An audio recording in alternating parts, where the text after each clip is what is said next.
Welcome back to PWT Rely News. Let's try this again, partners, shall we? Tonight we're going to repeat an old story, but it's not that old anymore. We're going to be talking about on Prezz about slavery. Tonight's question is simple. What happens when a nation starts evoking slavery as a political talking point instead of a historical warning? Because that's what we're seeing now. Not a debate, not a discussion, but a weaponization of history. Some people want to use the word slavery as a rhetorical grenade. However, we know that it's not that at all. Others want to pretend it never happened at all, like the Great War or the extermination of all the Jews. Quite handy for them, huh?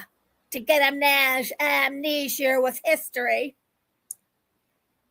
However, somewhere in between, the truth gets shoved aside like an inconvenient guest at a dinner table.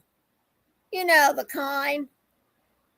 But here's the Prezz. Really? If you evoke slavery to score points, you're not educating. You're manipulating. If you erase slavery to avoid discomfort, you're not healing.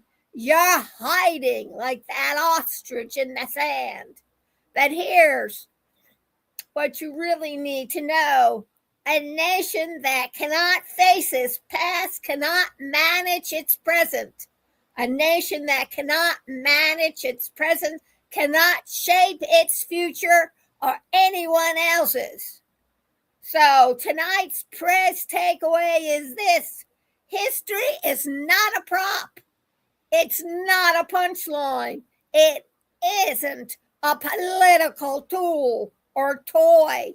If you're going to invoke slavery, you better be ready to talk about the systems that survived it, partner.